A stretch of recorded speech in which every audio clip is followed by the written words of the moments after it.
In May 2026, the Trump administration launched the Pursue system, initiating a highly anticipated rollout of declassified government records regarding unidentified anomalous phenomena. This photograph of the lunar surface is one of over 100 files included in that initial release, which also detailed Apollo astronaut transcripts and reports of mysterious orb formations captured by military systems. Defense Secretary Pete Hegseth presented the release of these files as a commitment to maximum transparency regarding the government's knowledge of unexplained aerial encounters. The public reaction was immediately fractured. Several religious leaders held meetings warning their congregations of demonic deception, while scientists and skeptics dismissed the entire release as a collection of optical artifacts and weather balloons. When a government actively volunteers its most closely guarded data, the natural response should theoretically be trust. Instead, the Pursue releases triggered an immediate surge in widespread public paranoia. To understand why Americans reacted this way, we have to stop analyzing blurry thermal videos and look at the physical and legal infrastructure the United States built over 70 years to make Area 51 invisible. A top-secret military testing facility presents a severe logistical problem. You cannot operate a sprawling, heavily guarded base without thousands of civilian contractors and military personnel clocking in every single day. The Department of the Air Force solved this by building a parallel, unacknowledged transit system.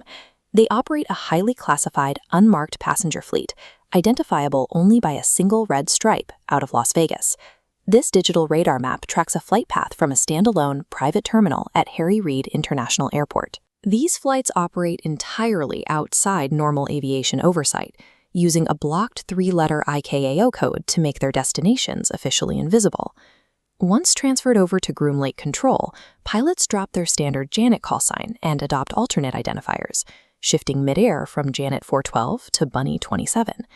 This fleet proves the federal government possesses the funding, the logistical capability, and the internal discipline to hide a massive daily operation in plain sight, entirely bypassing public scrutiny. That physical secrecy holds up well under normal conditions, but in the 1990s, that infrastructure failed, and citizens demanded legal answers from the military. In a lawsuit known as Kaza versus Browner, former workers at Groom Lake sued the EPA and the Air Force. They alleged they had been exposed to illegal, toxic, hazardous waste disposal at the black site, resulting in severe injuries and death. The government's immediate legal response was to invoke the state secrets privilege, a doctrine used to block the discovery of any evidence that might compromise national security.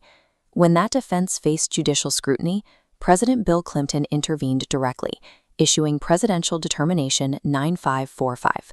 This directive explicitly exempted the Air Force's operating location near Groom Lake from any federal environmental disclosure laws. Without the ability to access environmental records or compel testimony about the waste, the lawsuit was dismissed due to a lack of evidence. The injured workers and their families were left with zero legal recourse. The executive branch demonstrated that it can and will utilize absolute state privileges to erase the civil and legal rights of its own citizens to protect a classified operation. Decades later, President Donald Trump encouraged the American public to casually have fun and enjoy the declassified UFO files. But you cannot run secret ghost fleets out of commercial airports and legally gag poisoned workers for 70 years without leaving a permanent cultural scar.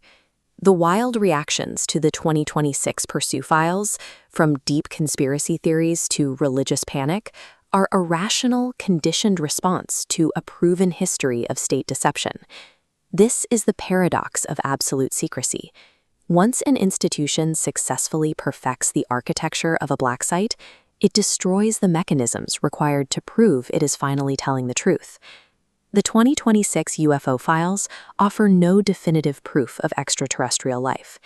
They illustrate the endgame of absolute secrecy.